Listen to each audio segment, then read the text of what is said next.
Travis, Tom, my friend, how are you doing today, buddy? I'm doing well, thank you. Just taking off a few sweaters, as you saw, because it's cold outside and hot on the inside. Yeah, it's funny. It is too here, and well, in Phoenix, where I'm at, or I guess Tempe right now, it's really cold in the morning, and then by this time of day, it's hot. So I'm like literally wearing a t-shirt and shorts right now because it's bright and sunny outside. But in the morning, it's cold for me, anyways. What's the temperature like there? You're in Albuquerque, so what's that like? It's like 45 here, and it feels like 35. So, but I've got this nice studio where I create my Facebook campaigns, and so it's actually almost a little too warm. I've got this nice heater cranking up. Awesome, man. Well, hey, so you just said the magic word, which is Facebook, right? One of my favorite subjects, and I know it's likely your favorite work subject as well. And so I thought, man, I wanted to dive into it. One of the reasons I asked you to come on here, same reason why you so graciously joined us at Next Level Agents Live 2018 was to share some of your expert knowledge on Facebook ads, especially in the real estate world. So we're going to go into that. Like, I definitely want to dig deep on Facebook ads, but can we back up a minute and tell me, like, okay, so you own a marketing company. You are known as the guy when it comes to Facebook ads in the real estate space. But how did you get there? Like, who's Travis Thom, and how do you have that credibility? Yeah, a great question. So, first, thank you for having me on. Yeah, my pleasure. Yeah, always fun talking to you. I started off in real estate when I was about 18 years old. I actually grew up in a real estate family, kind of a second generation real estate family. My grandfather was in real estate as more of kind of an investor. My dad owned a radio station in his early 20s, and he switched it from rock and roll to country. And I was born about a year later. He was about 27, 28 years old. And he sold that radio station. So he sold it and then decided, well, what do I do next? He moved from Colorado to Albuquerque, and he wanted to get into commercial real estate. And he took a CCIM class, back then. And on the first or second class, it talked about the time value of money. And that was like a golden nugget aha moment for him. And so he started getting into buying real estate contracts, private mortgages, and basically the time value of money of going, well, people have real estate contracts that they own and they want to basically sell. So he had some money to then buy those at a discount and then broker them, right? And then sell them for a higher price. So he started getting into that, and I was just a little kid at the time. And then he eventually got an escrow company where he was handling, the payments of real estate contracts and those things. So my babysitters, when I was growing up, were all real estate agents. And then we lived on this community that there's only like 2 houses built, and we were surrounded by like 15, 20 acres of just cottonwood trees. And it was kind of like a farmland, kind of atmosphere. And then eventually some other homes started coming in. So there's a custom home builder that moved in to the right of us, and I became friends with their son. Then there's a mortgage lender that was kind of the biggest mortgage lender at the time, and they moved in basically the house in front of us. And then a builder that was building UPS buildings that he would lease out to a commercial real estate developer. Wow. And then a real estate agent down the street, and then our family. So all my friends and everyone I grew up with, they were all in the real estate community in one shape or form of another. And I remember growing up basically in open houses and in new construction developments, walking around. So it was in the blood. And when I was going through school, I wanted to be in marketing. And I fell in love with motion pictures and directing. So I went off to San Francisco to the Academy of Art Institute to learn major motion picture directing and marketing. And so they would have these marketing guys from these San Francisco marketing advertising agencies come in and basically teach us what their firms were doing with marketing, and it was excruciating. It was tough. I would have to write ad copy for radio, television, email, and print 3 times a week for 3 different types of products. And they were like absolutely brutal, in terms of their critique with us. Dude, they didn't hold anything back.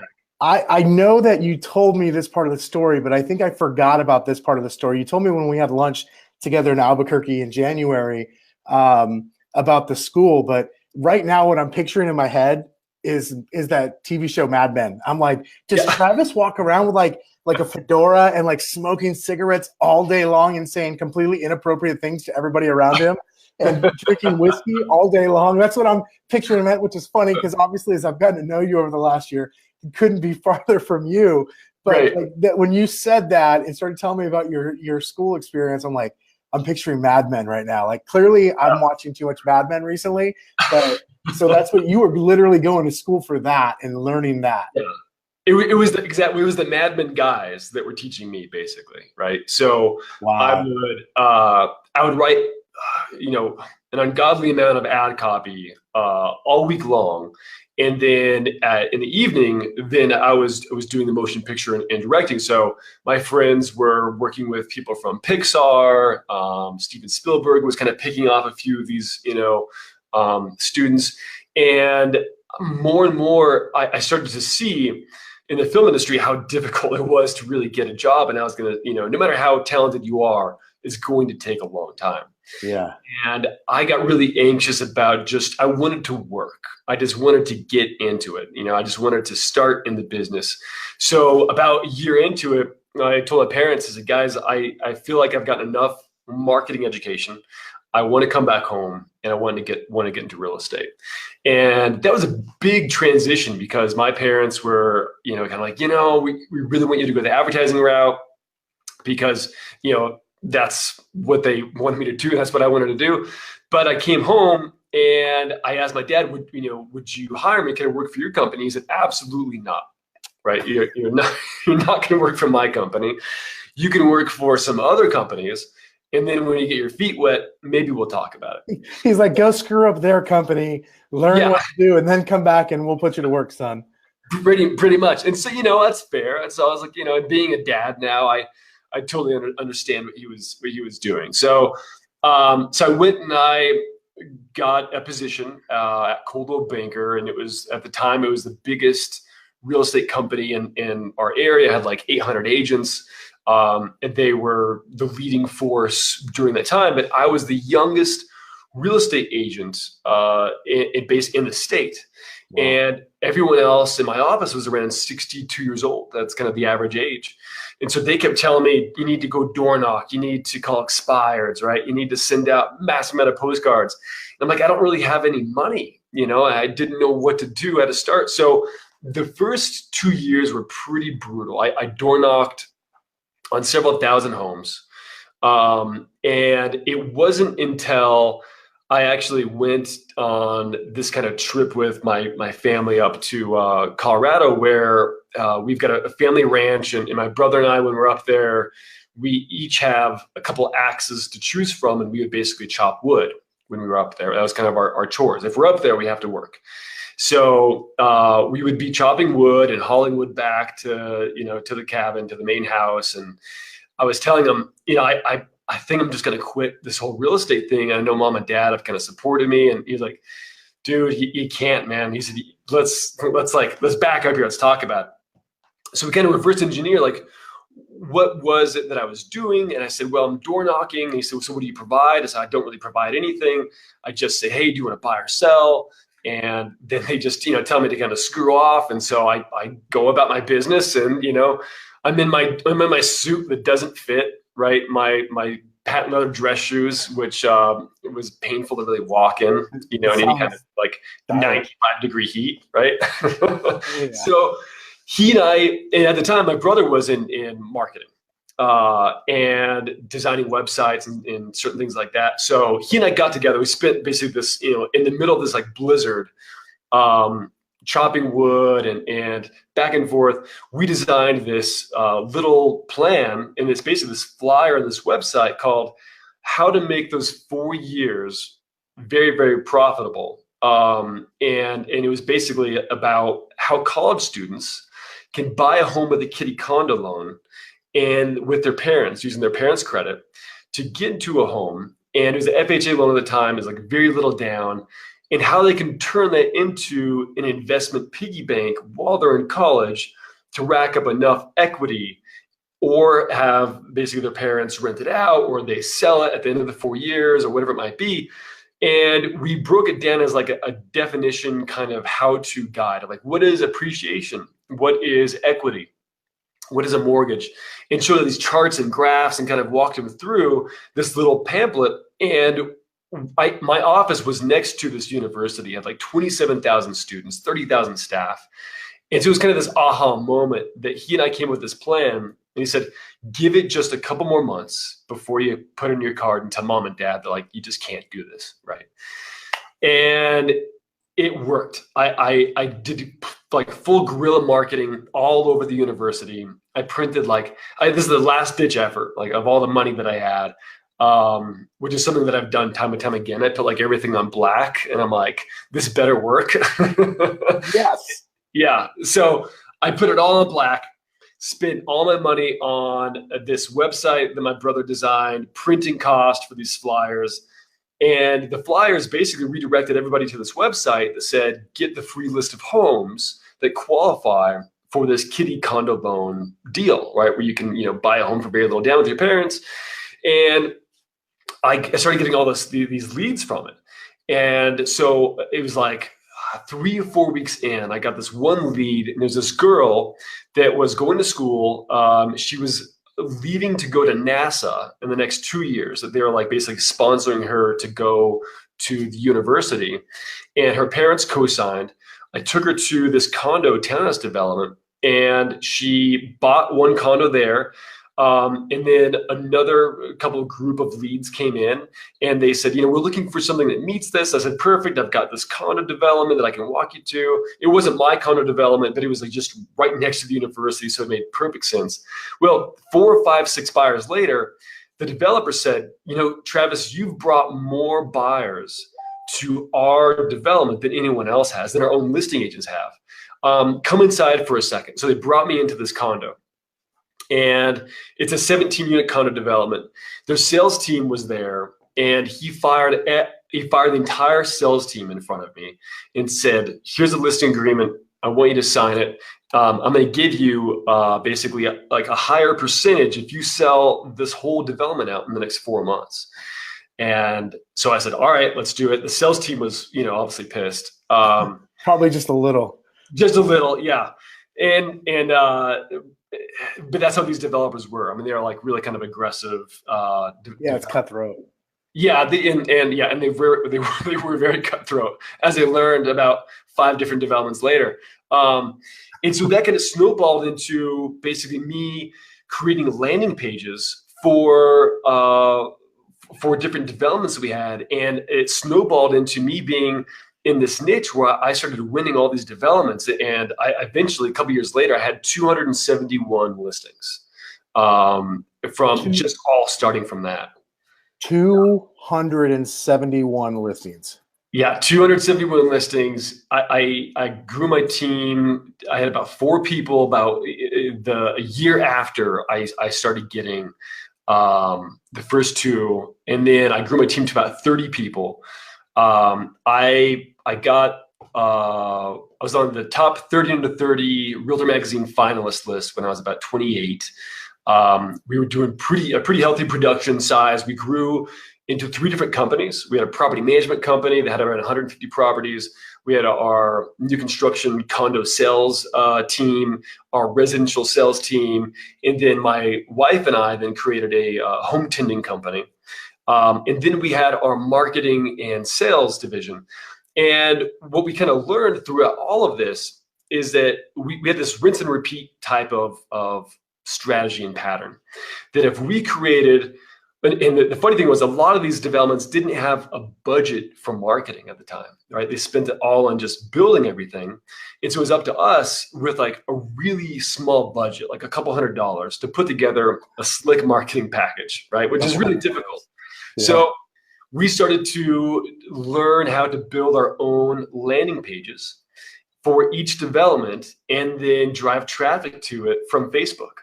And we, just did a horrible job at first, but it was working. I mean, we didn't really know what we were doing, but we were getting hundreds of leads every single month. And then we started learning, well, we need to be able to actually email these leads, but we can't do it one by one. So then we set up like an automation process and learning about retargeting, which was very new and in its infancy.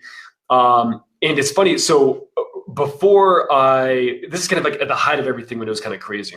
I was going to propose to, which is now my wife, Tony, and I wanted it to be a secret, right? And so I had this big plan. So I started going online and I started looking up engagement rings because I'm about 4 or 5 months out from proposing.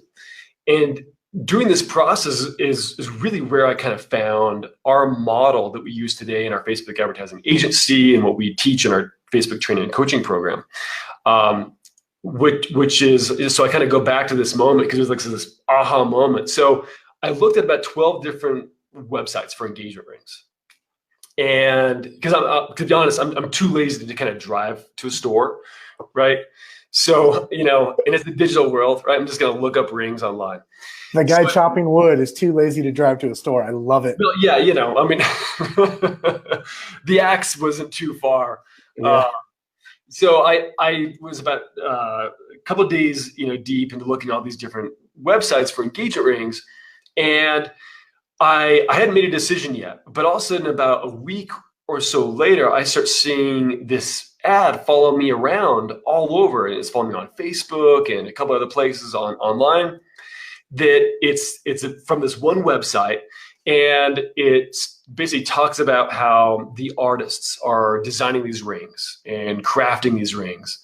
And so I click on it and it goes back to one of the 12 websites that I looked at. And I kind of go through and I'm like, oh, that looks like a nice one. So I favorite one, but I'm like, it's busy, I got to go. And then a couple of days later, I see a different ad that's an interview with one of the co-founders of it. And they talk about how they're sourcing the rings and where they're getting the rings from, right? And then this kind of goes on for a couple of months where I see about 8 different ads telling the story of how they design the rings, their core values, right? The how it came to be. And so all of these beautiful moments and then some testimonials kind of thrown in here and there. So no other company is retargeting me, right? Is actually showing me ads. This is the only company, and this is a big purchase. It's a big emotional purchase, kind of a, maybe once in a lifetime for some people kind of purchase. And it's a big transitional life stage. And so I bought the ring from that company. And Tony did say yes, thankfully, right? So awesome. I kind of attribute the strategy that we built based on falling in love and my online experience of going through this, that I bought that ring, and it was a big investment, big purchase for me, and an emotional one. And it made me think, wow, this is exactly like real estate. Real estate is a big emotional purchase. It's a big transitional life stage.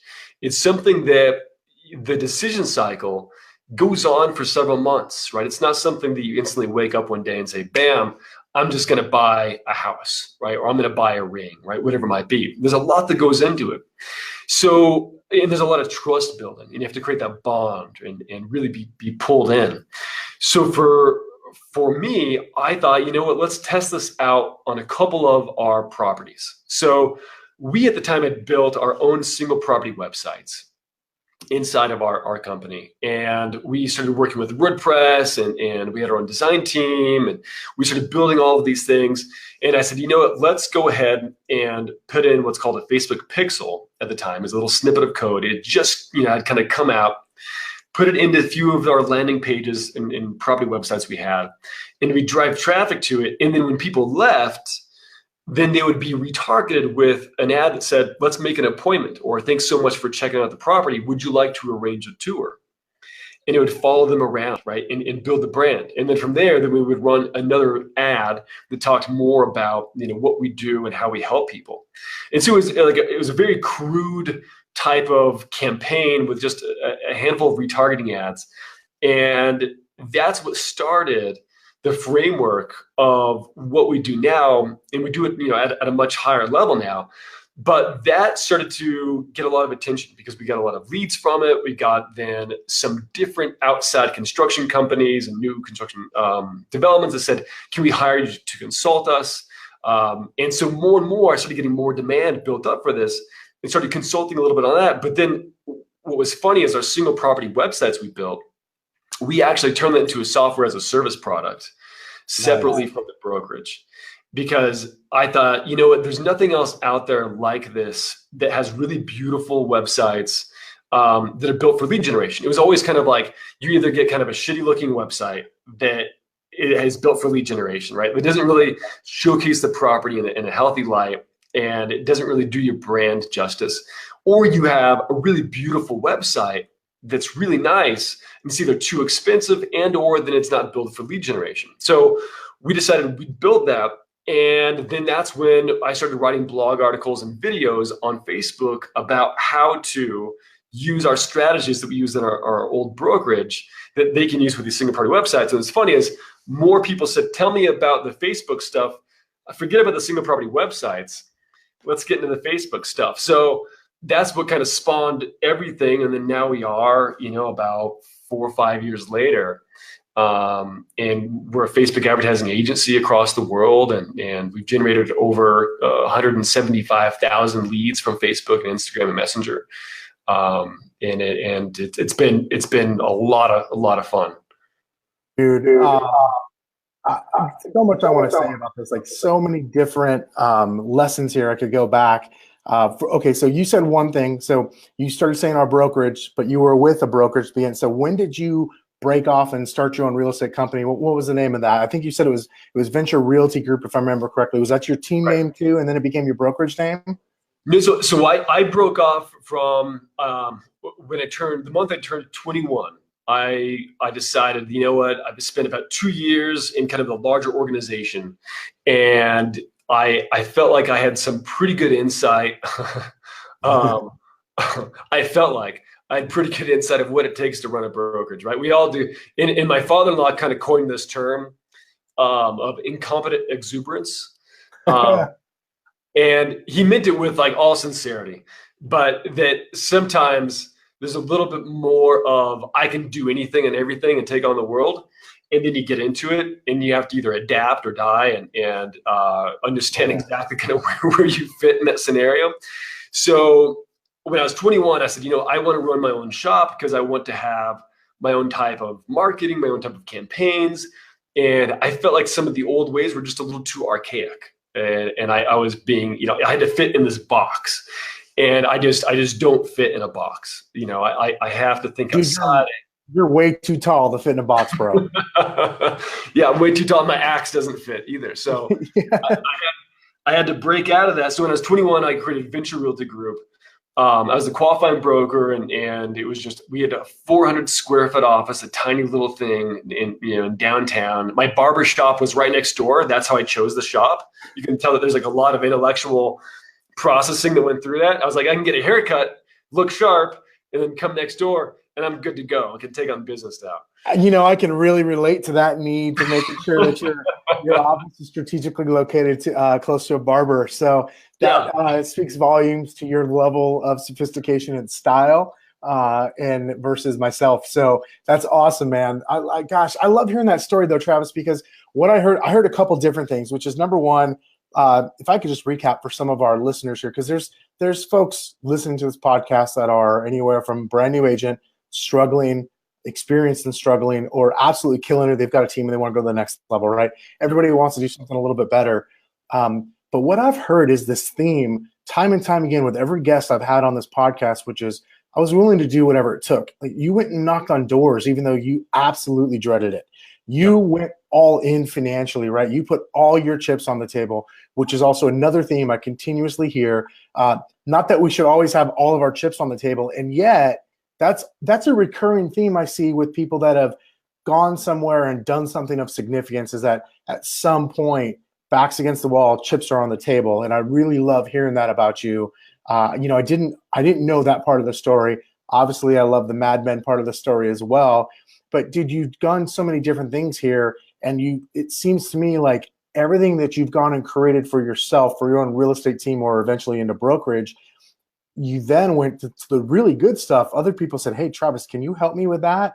And then you found a way to provide that as a service to other people as well in our industry, which I absolutely love, man. Yeah. Well, I thank you. I appreciate it. It's a couple of things that really stuck out to me, which was a lot of the time when I was door knocking and doing all these things, I didn't have any leverage. There was nothing for me to really provide that was of value. And, at the end of the day, when you're, as Stephen Covey, the 7 Highly Effective Habits author, there's kind of a told chapter in there, which is that you need to be able to make emotional deposits in your prospect.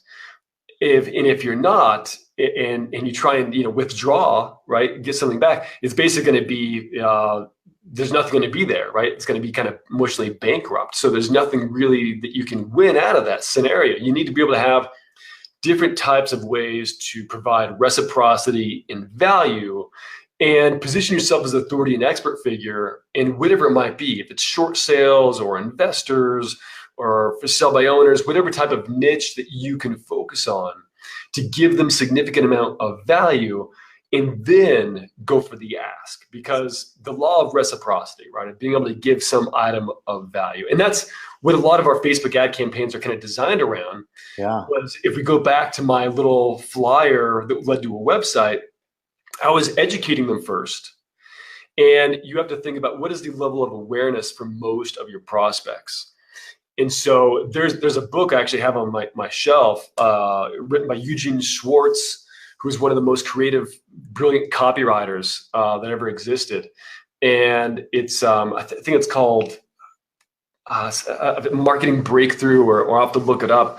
But it's based on, a lot of it is, what is the awareness level of the prospect? And you need to really speak to them by giving them information, setting the stage, and give, and then ask, right? It's kind of like Gary V's, jab, jab, right hook, right? I mean, the same type of philosophy and formula, and how that carries over then the Facebook ads is very similar, right? Give them a seller's guide, a market report, a list of homes, right? Whatever it might be that you can give them first. And then once they're in your funnel, then that's when you provide a little bit more value, and then start to ask questions, because you've built up that level of trust and that bond and that relationship. Now, for me, on the flip side of things, for anyone that's just getting started, or you're kind of midway through, there's multiple times that I thought of just absolutely giving up, right? And just finding a 9-to-5 job that I could, just survive in. And I found out one of the most important things, which was being able to really, find your strength and do what you love, right? And just dive in as much as you can. And what you don't, you'll be able to either automate those processes or send it to someone that's much better at it than you, right? Smarter people. So I surrounded myself with a lot of bright people. I mean, my wife is, kind of off the charts in terms of, how bright she is. And so I joke, I'm the face and she's the brains, but it's actually she's the brains and the face. So, being able to be surrounded by people that are taking on some of those other items that are really smart, and letting go of your ego, because your ego is going to kill a lot of things, right? And so if you always think that I'm the only one that can do this, which I told myself for a lot of years, like, I'm the only one that knows this, I'm the only one that can do X, Y, and Z. And really, at the end of the day, you're basically kind of slowly killing yourself and not being able to allow yourself to scale and grow. And the more and more I kind of think about it, I'm still today even learning about how to manage different companies, different teams, because we have about 4 different companies that we have. And they're all based on the internet marketing, world, is that as a leader or someone that's growing up to that, you need to be able to free up an enormous amount of your day to be able to be a better manager of the people that can really accomplish the bigger things, right? Yeah, man, that's to me, and that's the number one thing I see that stops some really great real estate agents from starting what could be a really great team is there's this, hey, I've got to manage it, I've got to do it all, versus, hey, you know what, let me start to scale, let me give up the stuff. First of all, there's actually people that can do stuff better than me. And even if not, like I always go back to the Tim Ferriss idea, which is if you can hire someone to do it 80% as good as you would, then they should be doing it, right? And not you. As the founder of the company and the driver of the company, you should be out driving vision and innovation, et cetera. But if I could, I want to go back. You brought up Gary Vee. I was going to bring him up. You made me think of him, jab, jab, jab, right hook. You made me think of Frank Kern with the value stacking. And I'm like, everything, the ring, the company. Like, I'm wondering, was Frank Kern consulting for that company that you ultimately bought the wedding ring from or the engagement ring from? You know what I mean? Because what I saw is you started studying principles in business that were great, not just in the business you were in, but you started studying them and applying them. And man, 271 listings, I don't care who you are and at what time in the real estate cycle, like that's massive. And a 30-person team is massive, especially like it's more heard of today. It was less heard of when you had that team of that size going. I can tell you that. Yeah. And obviously you know that. So I think that I don't want that to be downplayed because you were essentially like head and shoulders probably above the vast majority of your peers at a very young age, man. So I learned so much about you just in this last couple minutes. Well, I got started early, and I my first 3 to 4 years were extremely difficult. There's definitely a lot of times where I was just like, I don't know how people do it. I have no clue. And even during the months where I was like getting more and more listings, it was still I just didn't have. There's always this ebb and flow of your generating leads, you get the leads, and then you start to work on them as prospects, and then you win them as clients. And a lot of people can relate. They're listening to this, that then you lose the time to prospect and lead generate, and you're just focusing on closing that deal, right? And so it's this up and down roller coaster. And so one of the biggest things for me was being able to expand and grow my team and say, I want to be the rainmaker and generate leads, hand them off to people so that they can go through, and I can just continue that. And that's where things really started to change, is I took on more than I could handle. And instead of, like I say, building like a big higher fence, right? Build a longer table. And I was like, yeah, let's grow this puppy. Let's get as many people as we can. And it's funny, during the downturn, right, during the recession, is when we were making the biggest wins. That's awesome. Is during the recession. And because we had already set the stage, we had a massive brand awareness because of Facebook. And a lot of people weren't using it in my market. They just didn't know how. So we were taking every listing we had and creating a video about it and running it on Facebook and just saturating our market with our brand.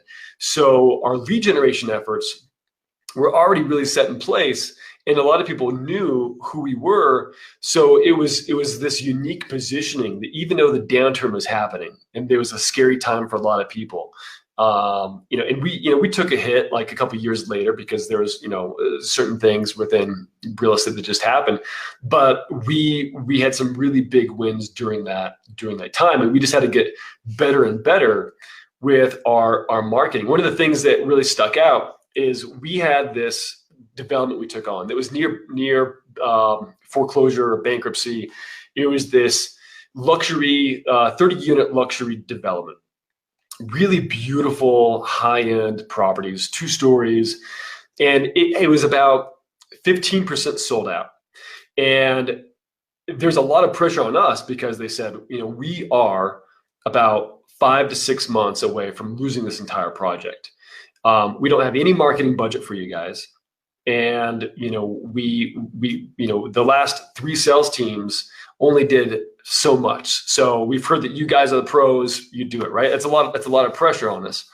And it's right on the big main street of Route 66. So it was like, there is, I think, over like 25,000 cars a day that drove past this development. So we had our name on it. And the last thing you want is some sort of, news article of like this, foreclosure or bankruptcy, right? With our names on it. So so what we did is we interviewed, there's several people that lived there.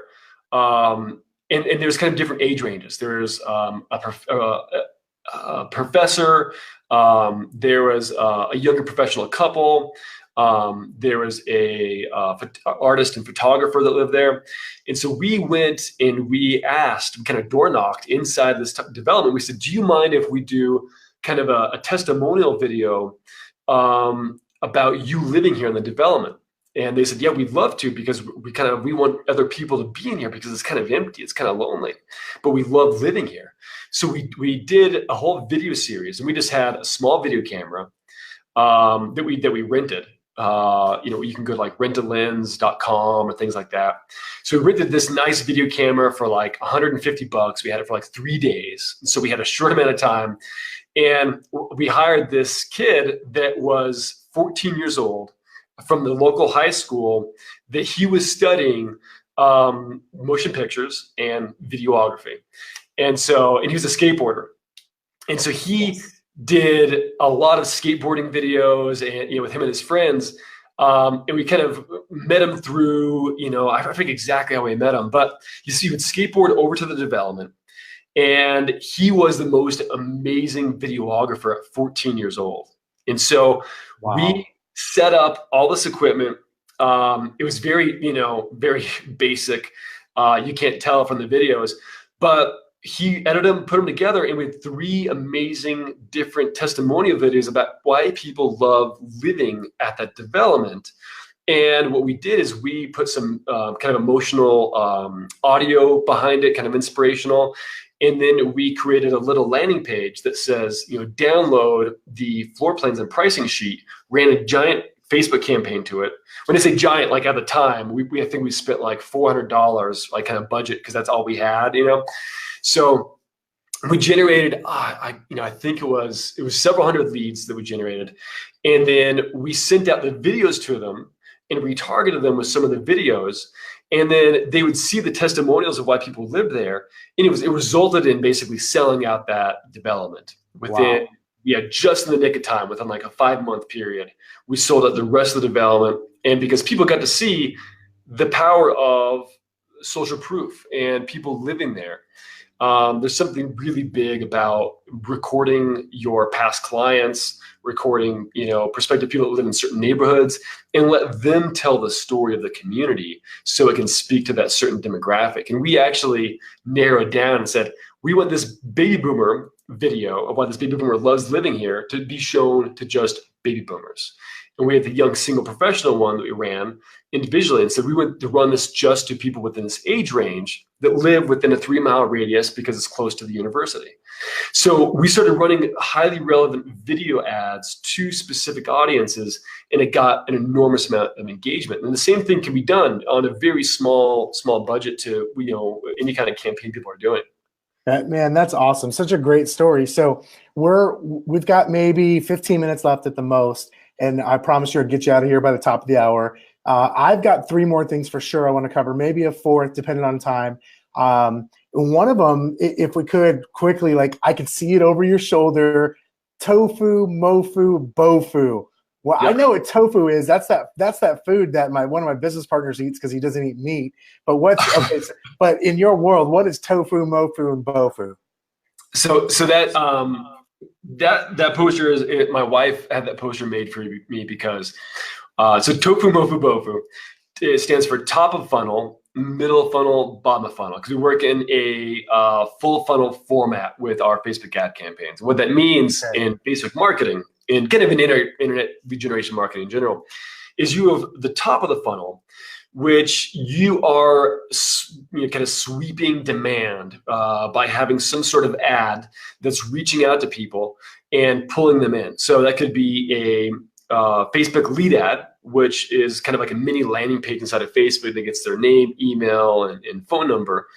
And so let's say you're offering a list of homes priced under $275,000 in X market area. That's your top of funnel ad that you're running to a specific audience that they have engaged or they like Realtor.com, Zillow, Trulia, Redfin, interested in buying a house, house hunting, HGTV, Chip and Joanna Gaines, and maybe a mortgage calculator, right? Okay. So we're kind of defining behavioral interests in the targeting. And then for like a life stage, because there's 4 big life stages that most people enter into that are huge influencers on moving and buying a home, which is getting married, getting divorced, having a child, and then getting separated or divorced. So we target those prospects based on a certain life event and then an actual key identifying factors of their behavior. So with that combined, we have a top of funnel ad running to those prospects.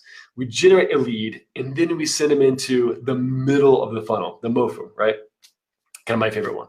So the middle of the funnel is then retargeting people with a series of different ads, right? It could be testimonial from buyers that have worked with you, could be a video ad, could be an ad that says, check out the list of all the open houses coming up this weekend, or another ad that says, see all the properties that have just hit the market in the past 7 days. Both of those, by the way, get really high click-through rates. So I suggest you guys kind of run some of those as carousel ads, right? Those get some really pure, really good engagement. And then after that, the bottom of the funnel is focused on the conversion. And that's typically an internal process. So you're taking people in through your CRM, sending out text messages and emails. And if you have an ISA that's reaching out, even better.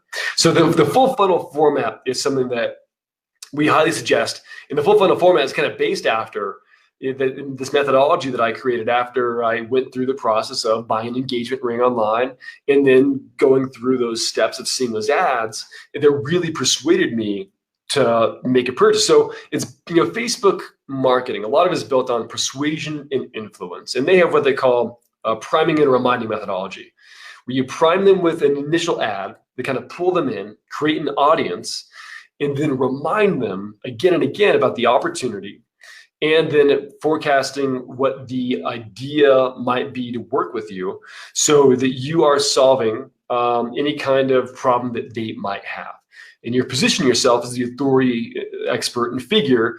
And it's really, it's a simple thing to do. You just need to know the mechanics of it. It can be done with video campaigns, what we call a carpet bombing technique, is you run a video campaign to a wide audience of maybe 400,000 people, let's say, in your market. And anyone that watches 25% or 50% of that video, then you retarget them with a Facebook lead ad offering a list of homes, right, that they can download. So these are different ways to build an audience and then retarget them. So you're doing give value, and basically based on their actual behaviors and habits that they've taken and engaged online with your ads, then retarget them, right? Then get them into your funnel. There's different ways to do it, but yeah, tofu, mofu, bofu, it's kind of one of our favorite things and favorite sayings. Dude, that's awesome. So, all right. So I want to talk about, number one, your coaching program before we go today. And then I have 2 like selfish things left. Number one is just because I love to hear the story, man. You're in New Mexico. I feel like Breaking Bad, the hit show was filmed there. Personally, I'm a bigger fan of Better Call Saul, but that's a different topic. However, Breaking Bad hit show, and I feel like maybe I've seen your for sale sign or something recently on that show when I was flipping through it on Netflix. Tell me about that. How does that happen? So so it's kind of a funny story. So Breaking Bad was just moving in to Albuquerque, and they were creating this show, and we had taken on this development that was in the Nob Hill area. It's this kind of like cool up and coming development area, and I get this call to show one of our properties. And so I show up. It's kind of a cryptic call, and I'm not quite sure exactly, who's going to be there, but it's my job to show up. So I showed up, and this guy walks up, and he looks oddly familiar.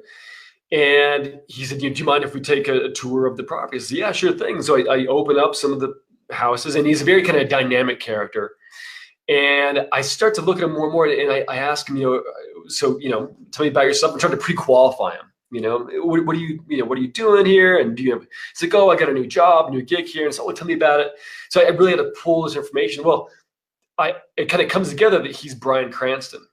And so, about 2 hours go by of Bryan and I walking around this development and talking. And then, he tells me his life story about growing up and his parents were actors and the process. And so it's a couple days later, we go under contract. And anyways, I spent about a couple of weeks with him going through the process of getting his property ready, getting it painted and getting it staged. And he really wants to go the whole 9 yards. And he's telling me then about, as we start to kind of go in, like, hey, we're filming this show. And so do you mind if we use some of your real estate signs in some of the scenes that we're going to be doing?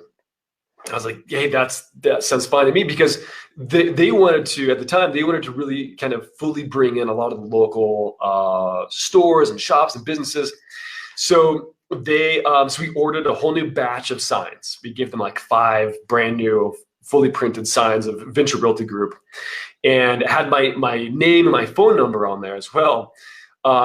Which you can't do, by the way, anymore. You can't have like a real cell phone number in a show, a TV show, or a movie now. And I'll tell you the reason why. And so, anyways, they put it in the show in several different things. We had like an open house in one, and they actually had a Venture Realty Group agent that got tackled and like wrestled around. And then Jesse Pinkman, when he's buying his aunt's house, which is actually just around the corner from where I live, they had our real estate sign. They pan across it and they stop kind of on my name. Well, a couple weeks later, I started getting voicemails from like Germany, from just kind of all over the world. And one of them really sticks out. It was like a 3 a.m. And it's this voicemail from this woman that's like saying, kind of slurred, Travis, I want to buy Jesse's, and she kind of goes on, and you hear this kid in the background saying, Mom, hang up the phone. It's like this teenager yelling at his mom because she's, oh man, yeah, she maybe Netflix and drank a little bit too much and watched the show. And so my phone number is on that episode for life. It's like episode 2, like season 2, episode 2, whatever it is. And then they used it in a couple other shows. And then now it's also in Better Call Saul in a couple of episodes as like a kind of like an Easter egg and an ode to Breaking Bad. So what happened was then Bryan Cranston introduced me to Jesse Pinkman as Aaron Paul. So we then sold Aaron Paul a condo next to our office building, and good times. Really nice guys. They were great to work with, and when they all moved away, it was like kind of heartbreaking because we felt so kind of tied to the show, and our signs were in it and all of that. So it was a fun time. But we got news they might be making the Breaking Bad movie back in Albuquerque, and so Aaron and Paul might be coming back to their properties to kind of hang out. So who knows? We might hang out again. You never know. That'd be big time. So maybe another time you can tell me about why phone numbers aren't allowed anymore on signs in movies or TV shows. I guess because I was getting a ton of calls and voicemails that I can't really repeat. So, but my cell phone number, which is still my cell phone number, actually is tied to that episode in Breaking Bad. Too funny. All right, man. We had a couple minutes left. Tell me about. So I'm going to put up a link. I'm going to put it in the comments here inside the Facebook group, and I'll make sure it goes out on the show notes too with the podcast with the podcast release. But tell me about elevated coaching. Like, so you're training us. I'm a realtor, right? I run a real estate team. Not too different than what you were doing before you went full time on this side of the business, or one of your businesses. Tell me about that. Like, why would I sign up? What am I going to learn? Why would I do this? Like, tell me about that. Yeah. So, for us, one of the biggest wins and the biggest things that I really love is being able to teach people. And because I'm no longer a qualifying broker, I don't have a team. So, what I love to do is be able to actually help people achieve their goals in what I love doing, which is real estate lead generation, right? What it comes down to. So we run high-level Facebook ad campaigns all around the world. We've worked with ad budgets of $50,000 a month or $10,000 a month, $5,000 or $1,000 a month, and we create these really advanced campaigns and different strategies. And so we get to see, we have the privilege of the data to see exactly what works and what doesn't work kind of all around. Does this headline work in Portland? Does it work in Denver? Does it work in Canada or Mexico City, right? All those different things and the different targeting and different things. So with that data and that information, we turn around and we teach it inside of our Facebook coaching and training program. And we give people the latest updates about what's going on, different things that are happening. I'm also on a Facebook advisory board with Facebook headquarters. So we get to, kind of get some insight on things that are being developed and going on. So for us, we really like to be at the forefront of the changes, the freshest strategies, proven strategies, and we teach everybody inside of there exactly what's going on. We have like 155 different training videos. We give you access to our ad design team. So my design team and my agency that creates really beautiful animated ads and static ads, everyone gets access to that. It's part of the package, no extra charge. They can order any unlimited amount of ads. They say, I need 50 open house ads that are really beautiful and animated. My team will basically build them out for you. And what I really love is that we have what's called our support calls. So every Monday and every Thursday, people jump onto our support calls and we do a screen share, kind of like this, but we do a screen share of going into your ad account and we check out your campaigns, your ads, tweak some of the ad copy, go through a different strategy, help you understand what the data, like what's frequency versus reach, how's the relevance score, what's the click-through rate, really getting you to fully understand what the algorithm is telling you and then how to really build around it. So that's what we love doing, and it's just kind of a fraction of what's there, but it's something that we really enjoy, which is helping people learn how to lead generate. Because when I first started, I didn't know what to do, and I was given a lot of bad advice and then kind of a sprinkle of some good advice here and there. Yeah. I want to be able to give people proven tactical strategies. And I think we're the only kind of Facebook coaching and training program for real estate that is actually runs, and Facebook Advertising has an agency, right? We actually live it and breathe it, and we handle a lot of ad spend. So we get to see exactly what works and doesn't work. So it's not theory-based, it's just real actual campaigns. And then we give you the best ads, the best headlines, the best strategies to use. It's a ton of fun. There's a lot of people that share information. And of course, I love sharing it outside of the group as well. So if people just want like a little bit of information to kind of see what some of it's about, and you can get a lot of that for free from me, which is TravisThom.com. That's a great place to go and kind of pick up some different training videos and different things that we kind of put out there that you don't need to sign up for.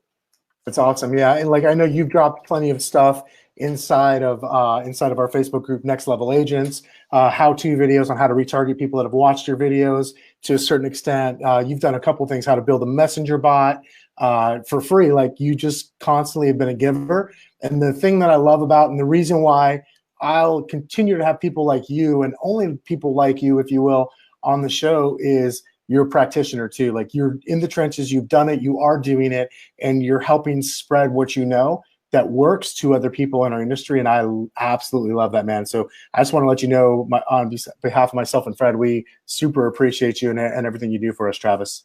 Thank you, Kevin. I really appreciate that. My mission is to help educate agents at a higher level, hence our name, Elevated Real Estate Marketing. So I love that. It's my pleasure. All right. So one last question. I'm going to leave it 90-second answer or less. Okay. Yes. This is hot seat. I ask everyone this. So three tips. I get this question to everybody.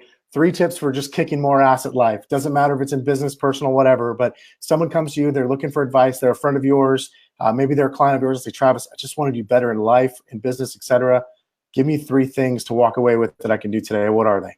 That's a great question. 3 things. I would practice saying no.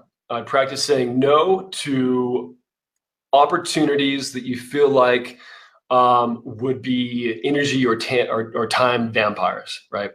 More often than not, we're surrounded by too many opportunities. If you create them, and you got to say no to a lot to really solely focus and laser focus on one core thing. So if you spread too thin, you can't really get ahead. So you need to say no a lot and then say yes to yourself and really focus on those core things. Second thing I would do is challenge yourself in life to something that really scares you, to break out of any kind of limited belief or mindset that you have going on. For me, before I started my software company, I chose to swim from Alcatraz. I chose the most terrifying kind of thing I could do. And I swam from Alcatraz to the bay, this big swim, 1.7 miles, 52 degree waters, freezing cold, it was dark. And I pushed myself to actually show up. You don't have to win, right? Just show up and participate, whatever it might be in life. It's, hiking a mountain, whatever it might be that can scare you. Bro, there's sharks in there. There are to some degree. Yeah, and that's part of it, right? I'm from the Bay Area originally. I'm telling you, there are sharks in there. Man, it makes you swim a hell of a lot faster knowing that. A hell of a lot faster. So do something, whatever it might be. Challenge yourself. It doesn't have to be next month, but go through the process of transformation, of setting a big goal that's not necessarily related to your business, but it's more of, I'm going to write a screenplay. I'm going to do a Facebook Live. I'm going to hike a mountain and get to the peak. Or, you don't have to get to the peak. Just show up to the game, right? Show up for yourself and try, right? That's the biggest thing that you can do. And then, my third would be take care of yourself and love yourself. I mean, really, a lot of people, I think we all have disbeliefs about what we can accomplish in life. And before you can really give back to others and be a leader, you need to be able to actually focus on yourself. And so be a bit selfish, invest in yourself, invest in your education, invest in self-care, because there's only one you, and this is our one time and one shot at life to really get it right. And so who do you want to be a hero to?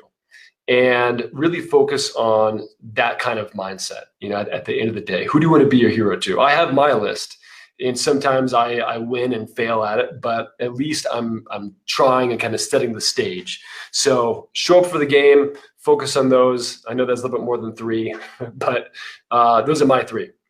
It's solid, man. Travis, man, I really appreciate your time. I told I'd get you out here at the top of the hour. It's 3 o'clock on the nose, our time. And so I'm going to let you go. Thank you so much, Travis. Thom, guys, check him out. Elevated REM Coaching. I will put the links everywhere. You will not miss it. And please share this episode with other people who could learn from Travis. If you just listen to this entire thing, you got a ton of value.